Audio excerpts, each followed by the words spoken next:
ഈ അടുത്ത കാലത്ത് ക്ലിനിക്കിൽ ഒരു പേഷ്യൻ്റ് വന്നിരുന്നു. പുള്ളി ഒരു ടീച്ചറായിരുന്നു. ആ പേഷ്യൻ്റ് വളരെ സങ്കടത്തോടുകൂടിയാണ് വന്ന് പറഞ്ഞത്. കാരണം ആ പേഷ്യൻ്റ് വരാനുള്ളൊരു കാരണം പുള്ളിയുടെ ഒരു ഫ്രണ്ട്, അവരുടെ ഒരു റിലേറ്റീവ് നമ്മളടുത്ത് വന്ന് അസുഖം മാറിയതുകൊണ്ടാണ് വന്നത്. ഡോക്ടറെ വളരെ സങ്കടത്തോട് പറയാം, ഡോക്ടറെ എനിക്ക് വായ്നാറ്റാണ്. കാരണം അതുകൊണ്ട് ഞാനൊരു ടീച്ചറാണ്, അതുകൊണ്ട് എനിക്ക് സ്റ്റുഡൻസുമായിട്ട് സംസാരിക്കാൻ പറ്റുന്നില്ല. സ്റ്റാഫ് റൂമിൽ ഇരുന്ന് കാര്യങ്ങൾ സംസാരിക്കാൻ പേടിയാണ്, ഇല്ലെങ്കിൽ ആൾക്കാരായിട്ട് കമ്മ്യൂണിക്കേറ്റ് ചെയ്യാൻ വളരെ ബുദ്ധിമുട്ടാണ്. ഡോക്ടർ, ഞാൻ എല്ലാ മൗത്ത് വാഷും എല്ലാ സാധനങ്ങളും റെഗുലറായിട്ട് ഉപയോഗിക്കുന്നതാണ്, വളരെ കൃത്യമായിട്ട് ഹൈജീനിക്കായിട്ട് പോകുന്ന ഒരു വ്യക്തിയാണ്, യാതൊരുവിധ ദുശീലങ്ങളില്ലാത്തൊരു വ്യക്തിയാണ്. എന്നിട്ടും ബ്രഷ് ഡെയിലി ഞാൻ ഫുഡ് കഴിച്ചാലും, ഇപ്പം സ്കൂളിൽ പോലും ബ്രഷ് കൊണ്ടാണ് പോകാറുള്ളത്, എന്നിട്ട് പോലും എനിക്ക് വായ്നാറ്റം വരികയാണ്. എന്താണ് ഡോക്ടർ അതിൻ്റെ കാരണം? ഞാൻ ആ പുള്ളിയോട് പറഞ്ഞു, ഇതിൻ്റെ വായ്നാറ്റത്തിൻ്റെ യഥാർത്ഥ കാരണം വരുന്നത് കേവലം വായിൽ നിന്നല്ല, അത് വയറുമായിട്ട് ബന്ധപ്പെട്ട ഒരുപാട് കാരണങ്ങളുണ്ട്. അതിൽ ഏറ്റവും പ്രധാനപ്പെട്ടത് വയറുമായി ബന്ധപ്പെട്ടതാണ് അതിൻ്റെ കാരണം. അപ്പോൾ ആ രൂപത്തിൽ വ്യക്തിയെ ട്രീറ്റ് ചെയ്യും, വളരെ എളുപ്പം തന്നെ പൂർണ്ണമായിട്ട് നമുക്ക് മാറ്റിയെടുക്കാൻ പറ്റും. ഞാൻ ഡോക്ടർ സയ്യിദ് മുഹസിൻ. ഇന്ന് നമ്മൾ സംസാരിക്കാൻ പോകുന്ന വിഷയം വായ്നാറ്റത്തിൻ്റെ കാരണം എന്താണ്, ഏത് തരത്തിൽ അത് നമുക്ക് പരിഹരിക്കാം, എന്തൊക്കെ രൂപത്തിൽ അത് വരാതിരിക്കാനുള്ള മുൻകരുതൽ എടുക്കാം എന്നാണ് സംസാരിക്കുന്നത്.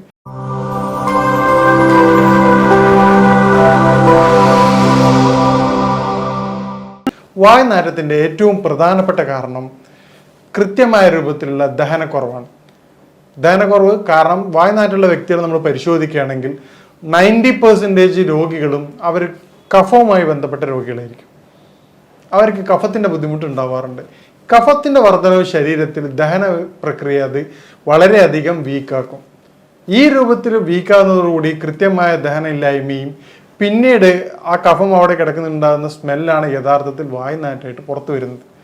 ഇത് നമ്മൾ കേവലം മൗത്ത് വാഷ് ഉപയോഗിക്കുമ്പോൾ ഏറ്റവും പ്രധാനപ്പെട്ട പ്രശ്നം എന്ന് പറഞ്ഞാൽ നോർമലി മൗത്ത് വാഷിൻ്റെ ഏറ്റവും പ്രധാനപ്പെട്ട ഒരു കണ്ടന്റ് ആൽക്കഹോളാണ്. ഈ ആൽക്കഹോൾ ഉപയോഗിക്കുന്നതുകൊണ്ട് ഈ കണ്ടന്റ് ബേസ് സാധനം നമ്മുടെ നോർമൽ ബാക്ടീരിയയുടെ ബുദ്ധിമുട്ടും മൗത്ത് ഡ്രൈ ആക്കുകയും ചെയ്യും. ഇത് വായ്നാറ്റത്തിനെ വളരെയധികം ത്വരിതപ്പെടുത്തുകയാണ് വേറെ തരത്തിൽ ചെയ്യുക.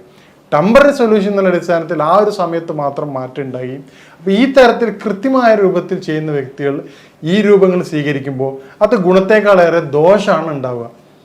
അപ്പോൾ എന്താണ് അതിൻ്റെ കാരണങ്ങൾ എന്ന് നമുക്ക് പരിശോധിക്കാം. മേൽ പറഞ്ഞതുപോലെ ഈ കഫത്തിൻ്റെ ബുദ്ധിമുട്ട് ഉണ്ടാക്കുന്നതിൻ്റെ കാരണമായിട്ടുള്ള കൃത്യമായ സമയത്തല്ലാതുള്ള കുളികൾ, പിന്നീട് ഈ കഫത്തിൻ്റെ പ്രയാസങ്ങൾ വരുമ്പോൾ ശരീരത്തിൽ ഉദാഹരണത്തിന് ഏറ്റവും പ്രധാനമായിട്ട് കണ്ടുവരുന്ന പ്രശ്നമാണ് അലർജി. ഈ ബുദ്ധിമുട്ടുള്ള ആൾക്കാർക്ക് ഒരു 70 to 80% പേഷ്യൻസ് പറയുന്ന, ഡോക്ടർ എനിക്ക് തുമ്മലിൻ്റെ ബുദ്ധിമുട്ടുണ്ട്, അല്ലെങ്കിൽ എനിക്ക് മൂക്കൊലിപ്പിൻ്റെ പ്രയാസമുണ്ട്, തലവേദനയുണ്ട്, അസിഡിറ്റി പോലെ തന്നെ എനിക്ക് ഏറ്റവും പ്രധാനപ്പെട്ട ബുദ്ധിമുട്ടാണ് ഡോക്ടറെ വളരെയധികം കഫത്തിൻ്റെ, കാരണം തല കുനിക്കുന്ന സമയത്ത് തലക്കനം വരികയാണ്. അപ്പോൾ കഫത്തിൻ്റെ ബുദ്ധിമുട്ട് എന്തൊക്കെയാണ് ശരീരത്തിൽ കാണിക്കുന്നത് ആ എല്ലാവിധ ലക്ഷണങ്ങളും ആ വ്യക്തി പറയുകയാണ്. അപ്പോൾ ഈ കാര്യം നമ്മൾ പറയുമ്പോഴാണ് അവർ പറയുന്നത്, ഡോക്ടർ ഇതെനിക്കുണ്ട്. അപ്പോൾ കഫം വരാതിരിക്കാൻ എന്തൊക്കെ ശ്രദ്ധിക്കുക എന്നുള്ളത് നോക്കുകയാണെങ്കിൽ നമുക്ക് വായ്നാറ്റം ഒരുവിധം വരെ നമുക്ക് പരിഹരിക്കാം. അതിനുള്ള മാർഗ്ഗങ്ങൾ നമ്മൾ അവസാനം വിശദമായിട്ട് വിശദീകരിക്കുന്നതാണ്. ഇനി മറ്റൊരു പ്രധാനപ്പെട്ട കാരണമാണ് കോൺസ്റ്റിപ്പേഷൻ. കൃത്യമായ ശോധനയില്ലായ്മ വായ്നാറ്റത്തിൻ്റെ മറ്റൊരു പ്രധാനപ്പെട്ട കാരണമാണ്. കാരണം ഇന്നത്തെ ലൈഫ് സ്റ്റൈൽ കൊണ്ട്, കൃത്യമായ ഉറക്കക്കുറവില്ലാത്തത് കൊണ്ട്, രാത്രി വളരെ വൈകിട്ട് ഉറങ്ങുകയും രാവിലെ ലേറ്റായിട്ട് എഴുന്നേൽക്കുകയും ചെയ്യുന്നതിലൂടെ ദഹന പ്രക്രിയ വളരെ കുറവാണ്. ഇതേ രൂപത്തിൽ തന്നെയാണ് ഹൈ കലോറി ഫുഡ്. നമ്മൾ കഴിക്കണ ഭക്ഷണം, ഉദാഹരണത്തിന് നമുക്ക് ആവശ്യത്തിലധികമുള്ള കലോറി ഫുഡാണ് ഇന്ന് കഴിക്കുന്നത്. ജങ്ക് ഫുഡായിട്ടായാലും മറ്റെല്ലാ രൂപത്തിലേക്ക് കഴിഞ്ഞാൽ, ഇപ്പം ജങ്ക് ഫുഡ് മാത്രമല്ല, നമ്മൾ പൊതുവേ ഡോക്ടേഴ്സ് കുറ്റപ്പെടുന്ന കാര്യമാണ് ജങ്ക് ഫുഡ്. ജങ്ക് ഫുഡ് കുറ്റപ്പെടുത്തേണ്ട വേണം, യാതൊരു സംശയമില്ല. പക്ഷേ നമ്മൾ അറിയാതെ സൈഡിലൂടെ സംഭവിക്കുന്ന വേറൊരു കാര്യമുണ്ട്, അത് എണ്ണ പലഹാരങ്ങളാണ്. നമ്മൾ കഴിക്കുന്ന ഒരു സമൂസയൊക്കെ കഴിച്ചാൽ നോർമലി അതിൻ്റെ കലോറിക് വാല്യൂ എന്ന് പറഞ്ഞു കഴിഞ്ഞാൽ ഒരു 3 to 4 കിലോമീറ്റർ സഞ്ചരിക്കാനുള്ള എനർജി ഒരു സമൂസയിലൂടെ കിട്ടുന്നുണ്ട്. ഈ തരത്തിൽ നമ്മൾ ചായ കുടിക്കുന്ന സമയത്ത് 3-4 സമൂസ അല്ല 2-3 സമൂസ കഴിച്ച് ആ വ്യക്തി വരെ ബൈക്കിലാണ്, ആ തൊട്ടടുത്ത ഓഫീസ് പോയിട്ട് വീണ്ടും വെറുതെ ഇരിക്കുകയാണ്. പിന്നീട് കഴിക്കുന്ന ബർഗർ, അതുപോലെ ഓരോ ഫുഡ് കഴിക്കുന്നത് ഹൈ കലോറി ഫുഡാണ്. ഇത് നമ്മുടെ ബാലൻസിങ് ഇൻ ആൻഡ് ഔട്ടിൻ്റെ റേഷ്യോ യാതൊരുവിധ പൊരുത്തപ്പെടാത്ത രൂപത്തിലേക്ക് മാറുകയാണ്. ഇത് നമ്മുടെ ഫുഡ് സ്റ്റൈൽ മാറുന്നതോടുകൂടി കൃത്യമായ ഫിസിക്കൽ മൂവ്മെൻറ്റ്സ് ഇല്ലാത്ത അവസ്ഥ, നേരത്തെ പറഞ്ഞ പോലെ സഡൻഡറി ലൈഫ് സ്റ്റൈലിൻ്റെ കാരണമായിക്കൊണ്ട് വൈകി ഉറങ്ങി എഴുന്നേൽക്കുന്ന വ്യക്തി രാവിലെ കുളിച്ച് എഴുന്നേറ്റ് ഉടനെ ബൈക്കോ കാറോ എടുത്തിട്ട് ഓഫീസിലേക്ക് പോവാണ്. പിന്നീട് ഇതേപോലെയാണ് വൈകിട്ട് വരുന്നത്. കൃത്യമായ വ്യായാമത്തിന് സമയം അവർ കിട്ടാറില്ല. പിന്നെ ഓഫീസ് ഡോർ ടു ഡോറാണ്. ഫിസിക്കൽ മൂവ്മെന്റ്സ് വളരെ കുറവാണ്. ഉദാഹരണത്തിന് പണ്ടൊക്കെ ട്രെയിനിൽ പോകുന്ന വ്യക്തികളാണെങ്കിൽ കുഴപ്പമില്ല, സ്റ്റേഷൻ നടക്കുന്ന ബുദ്ധിമുട്ടുണ്ടായിരുന്നു, നടക്കാനുള്ള ഒരു ടൈം പോലും നമുക്ക് ഫിസിക്കൽ ആക്ടിവിറ്റീസ് കിട്ടാറുണ്ട്. ഇന്ന് സ്റ്റേഷനിലായാലും എല്ലാം നമുക്ക് ബൈക്ക് അല്ലെങ്കിൽ ഡോർ ടു ഡോറാണ്, കാറോ ബൈക്കോ കാര്യങ്ങളാണ് 90% പീപ്പിൾസ് ഉപയോഗിക്കുന്നത്. ഇത്തരത്തിൽ ഫിസിക്കൽ മൂവ്മെന്റ്സ് കുറയുമ്പോൾ ശരീരത്തിൽ കോൺസ്റ്റിപ്പേഷൻ വന്ന് കണ്ടുവരാറുണ്ട്. ഇത് വായുനാറ്റത്തിൻ്റെ പ്രധാനപ്പെട്ട ഒരു വില്ലനാണ്. അപ്പം നിങ്ങൾക്ക് ഈ കോൺസ്റ്റിപ്പേഷൻ കൊണ്ടാണ് വായുനാറ്റം വരുന്നത്. വായുനാറ്റമുള്ള വ്യക്തികൾ കോൺസ്റ്റിപ്പേഷൻ അടിയന്തരമായിട്ട് ക്ലിയർ ചെയ്യേണ്ടതാണ്. അപ്പോൾ കോൺസ്റ്റിപ്പേഷൻ ക്ലിയർ ചെയ്യേണ്ട കാര്യം നമ്മൾ അവസാനം വിശദമായിട്ട് സംസാരിക്കുന്നുണ്ട്. പിന്നീട് ഉണ്ടാവുന്ന ഏറ്റവും പ്രധാനപ്പെട്ട ഒരു കാര്യമാണ് DNS, ഡീവിയേറ്റഡ് നാസൽ സിസ്റ്റം. മൂക്ക് വളഞ്ഞിട്ടുള്ള പേഷ്യൻസിന് വായുനാറ്റം കണ്ടുവരാറുണ്ട്. തുടർച്ചയായിട്ടുള്ള സൈനസൈറ്റിസ്, നേരത്തെ പറഞ്ഞ കഫത്തിൻ്റെ ബുദ്ധിമുട്ടുണ്ടാവണം, സൈനസൈറ്റിസ് ഉള്ള ബുദ്ധിമുട്ടുള്ള സൈനസ് ഇൻഫ്ലമേഷൻ ഉള്ള പേഷ്യൻസിന് ഈ പറഞ്ഞ വായുനാറ്റം വളരെ കോമൺ ആയിട്ട് കണ്ടുവരാറുണ്ട്. ഈ പറയുന്ന കാരണങ്ങളുള്ള വ്യക്തികൾ അതാത് കാരണങ്ങൾ ക്ലിയർ ചെയ്യാത്തിടത്തോളം കാലം നിങ്ങളെ ഈ അസുഖം നമുക്ക് പൂർണ്ണമായിട്ടും മാറ്റിയെടുക്കാൻ പറ്റാറില്ല. അതുകൊണ്ടാണ് പറഞ്ഞത്, ആ വന്ന പേഷ്യൻസിൻ്റെ തൊട്ട് മുമ്പ് അവർ റെഫർ ചെയ്ത പേഷ്യൻസിൻ്റെ അസുഖം വയറിൻ്റെ ബുദ്ധിമുട്ടായിരുന്നു. പക്ഷേ ഈ പറഞ്ഞ ടീച്ചറുടെ ബുദ്ധിമുട്ട് എന്താണെന്ന് കഫത്തിൻ്റെ ബുദ്ധിമുട്ടായിരുന്നു. അതുകൊണ്ടാണ് ഓരോ വ്യക്തികൾക്കും വ്യത്യസ്ത തരത്തിലാണ് അതിൻ്റെ രോഗകാരണം ഉണ്ടാകുന്നത്. ഈ രോഗകാരണങ്ങൾ മനസ്സിലാക്കാതെ നമ്മൾ ട്രീറ്റ് ചെയ്യുകയാണെങ്കിൽ അത് പൂർണ്ണാർത്ഥത്തിലുള്ള ട്രീറ്റ്മെൻ്റ് ആകില്ല. പിന്നീട് വരുന്ന കാര്യമാണ് സ്മോക്കിംഗ്. സ്മോക്കിങ് വായുനാറ്റത്തിൻ്റെ ഒരു പ്രധാനപ്പെട്ട ഘടകമാണ്. കാരണം അത് കൃത്യമായിട്ടുള്ള ഗ്യാസ്ട്രിക് പ്രോബ്ലം ക്രിയേറ്റ് ചെയ്യും. അത് പിന്നീട് ഇൻഡൈജഷനിലേക്ക് മാറുകയും ചെയ്യാറുണ്ട്. പിന്നീട് വരുന്നൊരു കാരണമാണ് സ്നീസിങ്, അലർജി, തുമ്മൽ. തുമ്മൽ നേരത്തെ പറഞ്ഞ പോലെ എന്തുകൊണ്ടാണെന്ന് വായുനാറ്റത്തെ കാരണം എന്ന് പറഞ്ഞാൽ തുമ്മലുള്ള വ്യക്തികൾക്ക് കഫം വർദ്ധിക്കുകയും പിന്നീട് അത് ബോഡിയിൽ ദഹന സംവിധാനം കുറയ്ക്കുകയാണ് ചെയ്യാറുള്ളത്. നേരത്തെ പറഞ്ഞാൽ പിന്നീടുള്ള കുറേ കാര്യങ്ങളാണ് നമ്മുടെ സഡൻഡറി ലൈഫ് സ്റ്റൈൽ മാറ്റുകയാണെങ്കിൽ നമുക്ക് വായുനാറ്റം ഒരു പരിധി വരെ തടയാവുന്നതാണ്. സഡൻഡറി ലൈഫ് സ്റ്റൈൽ ഏറ്റവും പ്രധാനമാണ്. ഫുഡും കൂടെ അതിൻ്റെ ഭാഗമാണ്. കാരണം നമ്മൾ ഹെവി ഫുഡ് കഴിക്കുകയും രാത്രി കാലങ്ങളിൽ നമുക്ക് ഈ പറഞ്ഞതുപോലെ സലാഡ് ഐറ്റംസ് കഴിച്ചിട്ടില്ലെങ്കിൽ അത് പിന്നീട് കോൺസ്റ്റിപ്പേഷൻ കാര്യങ്ങളും മാറാറുണ്ട്. അതും വായുനാറ്റത്തിൻ്റെ പ്രധാനപ്പെട്ട ഒരു കാരണമാണ്. ഇനി വായുനാറ്റം എന്താണെന്നും എന്താണ് അതിൻ്റെ പ്രതിവിധികളെന്നും നമുക്ക് പരിശോധിക്കാം. ഈ കോൺസ്റ്റിപ്പേഷൻ പോലെ തന്നെ കഴിഞ്ഞിട്ടുള്ള പിന്നീടുള്ള പ്രധാനപ്പെട്ട ഒരു അസുഖമാണ്, അത് പൊതുവെ സ്ത്രീകളിലാണ് കണ്ടുവരാറുള്ളത്, വെള്ളപ്പൊക്ക്, വൈറ്റ് ഡിസ്ചാർജ്. ഈ വൈറ്റ് ഡിസ്ചാർജ് ഉള്ള വ്യക്തികൾക്ക് പ്രധാനമായിട്ടും ശരീരത്തിന് ചൂട് കൂടുതലായിട്ട് അനുഭവപ്പെടാറുണ്ട്. ഈ ചൂട് അനുഭവപ്പെടുമ്പോൾ അത് ശരീരത്തിൻ്റെ ദഹന പ്രക്രിയ വളരെയധികം വീക്കാക്കാറുണ്ട്.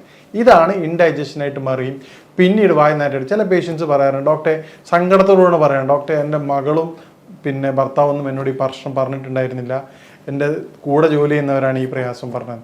അപ്പോൾ എനിക്ക് പറയാനുള്ളത്, നിങ്ങളെ വീട്ടിലുള്ള ആൾക്കാർ പറഞ്ഞ് സപ്പോർട്ട് ചെയ്യേണ്ടതാണ്. കാരണം പുറത്തുനിന്നുള്ളൊരു വ്യക്തിയെ പറഞ്ഞ് അറിയിക്കുമ്പോൾ അവർക്ക് വളരെയധികം പ്രയാസം ഉണ്ടാവാറുണ്ട്. മേൽപ്പറഞ്ഞ കാരണങ്ങൾ നമ്മൾ പരിശോധിക്കുകയാണെങ്കിൽ നമുക്ക് വായുനാറ്റം എന്നുള്ള കാര്യം നമുക്ക് പൂർണ്ണമായിട്ടും മാറ്റിയെടുക്കാവുന്നതാണ്. ഇനി എങ്ങനെ നമുക്ക് വായുനാറ്റങ്ങൾ നേരിടാം എന്നുള്ളതാണ്. വായുനാറ്റത്തിൻ്റെ ഏറ്റവും പ്രതിവിധിയായിട്ട് പറഞ്ഞത് കാരണങ്ങൾ അറിഞ്ഞു. ഉദാഹരണത്തിന് ഇപ്പം വ്യത്യസ്തമായ രൂപത്തിലാണ് അതിൻ്റെ എഫക്റ്റ് ചെയ്യണത്. നേരത്തെ പറഞ്ഞ ഏറ്റവും പ്രധാനമായിട്ട് കാരണം കഫത്തിൻ്റെ ബുദ്ധിമുട്ടാണ്. ശരീരത്തിൽ കഫത്തിൻ്റെ പ്രയാസമുള്ള വ്യക്തികൾ, ഓരോ വ്യക്തികൾക്കും നേരത്തെ പറഞ്ഞ കാരണം കൃത്യമായിട്ട് നിങ്ങൾ ഐഡൻറ്റിഫൈ ചെയ്യേണ്ടതാണ്. എന്നാൽ മാത്രമേ ഇത് നമുക്ക് പൂർണ്ണമായിട്ട് പരിഹാരം ലഭിക്കുകയുള്ളൂ. അപ്പോൾ കഫത്തിൻ്റെ ബുദ്ധിമുട്ടുള്ള പേഷ്യൻ്റ് ആണെങ്കിൽ അവർ കൃത്യമായിട്ട് ചെയ്യേണ്ടത് രാവിലെ വെറും വയറ്റിൽ 1/2 ടീസ്പൂൺ തേനിനകത്ത് ഒരു 1 ഗ്രാം ചുക്ക് നിർബന്ധമായിട്ട് കഴിക്കേണ്ടതാണ്. അതുപോലെ തന്നെ പിന്നെ നമ്മുടെ കുളിയുടെ സമയം കൃത്യമായിട്ട് പരിശോധിക്കേണ്ടതാണ്. 11 മണിക്ക് ശേഷം തല കുളിക്കാതിരിക്കാൻ പ്രത്യേകം ശ്രദ്ധിക്കണം. ഈ 2 കാര്യങ്ങൾ ചെയ്യുന്നതിലൂടെ കഫത്തിൻ്റെ ബുദ്ധിമുട്ടുള്ള വ്യക്തികളുടെ പ്രയാസങ്ങൾ നമുക്ക് ഒരു പരിധി വരെ തടയാൻ സഹായിക്കാറുണ്ട്. ഇതുപോലെ തന്നെ അവർ ഉപയോഗിക്കുന്ന വെളിച്ചെണ്ണ, ഏത് ഹെയർ ഓയിൽ ഉപയോഗിക്കുകയാണെങ്കിലും അതിൽ 1-2 വെളിച്ചെണ്ണയിൽ 1-2 കുരുമുളക് കൂടി ഇട്ടതിന് ശേഷം ഉപയോഗിക്കുകയാണെങ്കിൽ അത് കഫത്തിൻ്റെ ഇറക്കം വളരെ ഫലപ്രദമായിട്ട് തടയാൻ സഹായിക്കുന്നതായിട്ട് കണ്ടുവരാറുണ്ട്. പിന്നീട് നമ്മൾ കോൺസ്റ്റിപ്പേഷനുള്ള പേഷ്യൻസിനാണെങ്കിൽ രാത്രി നിർബന്ധമായിട്ടും നിങ്ങൾ സലാഡ് ഉപയോഗിക്കേണ്ടതാണ്.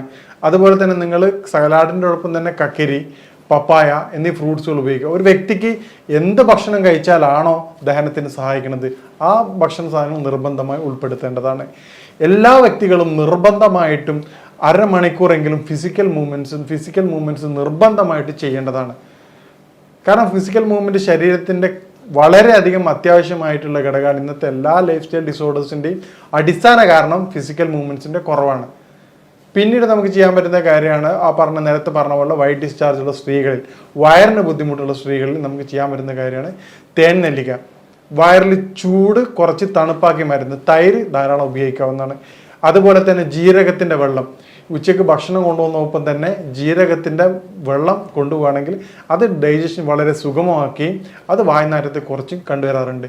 ഇതുപോലെ നമുക്ക് സിമ്പിളായിട്ട് നാച്ചുറൽ മൗത്ത് വാഷായിട്ട് ഉപയോഗിക്കാൻ പറ്റുന്ന സാധനമാണ് പിന്നെ ഇലാച്ചി. ഏലക്കായ 1-2 എടുത്തിട്ട് പ്രത്യേകം ശ്രദ്ധിക്കുക, പെപ്റ്റിസൈഡ് ഉപയോഗിച്ചതാണ് മാർക്കറ്റിൽ അവൈലബിൾ. അതുകൊണ്ട് അതിൻ്റെ പുറം ഭാഗം ഒഴിവാക്കിക്കൊണ്ട് കുരുക്കൾ മാത്രം ചവച്ചെടുക്കുന്നത് വളരെയധികം ഫലപ്രദമായിട്ട് കണ്ടുവരാറുണ്ട്.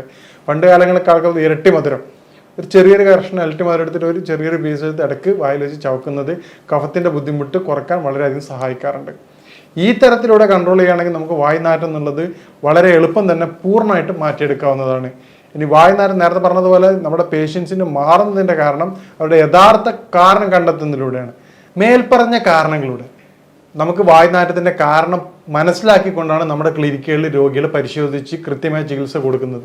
ഇതിലൂടെയാണ് നമുക്ക് പൂർണ്ണമായിട്ട് അത് മാറ്റം കൊടുക്കാമെന്ന്. അപ്പം നിങ്ങൾക്കും നിങ്ങളുടെ കാരണം കണ്ടെത്തിക്കൊണ്ട് പൂർണ്ണമായിട്ടും അതിൻ്റെ പരിഹാരം നേടുകയാണെങ്കിൽ നിങ്ങൾക്കും വായുനാറ്റം പൂർണ്ണമായിട്ട് മാറ്റാവുന്നതാണ്. ഞാൻ പറഞ്ഞതുപോലെ എന്താണ് നിങ്ങളുടെ വായുനാറ്റത്തിൻ്റെ കാരണം എന്നുള്ളത് നിങ്ങൾ കൃത്യമായിട്ട് മനസ്സിലാക്കുക. ഈ രൂപത്തിൽ മനസ്സിലാക്കിയിട്ട് അതിൻ്റെ പ്രതിവിധി തേടുകയാണെങ്കിൽ നിങ്ങളുടെ വായുനാറ്റം നിങ്ങൾക്ക് പൂർണ്ണമായിട്ടും മാറ്റാവുന്നതാണ്. ഇനി ഇതുമായിട്ട് ബന്ധപ്പെട്ട സംശയങ്ങളും കാര്യങ്ങളും നിങ്ങൾക്ക് ബന്ധപ്പെടാവുന്നതാണ്. ഇനി മറ്റൊരു വിഷയമായിട്ട് കാണാം. നന്ദി.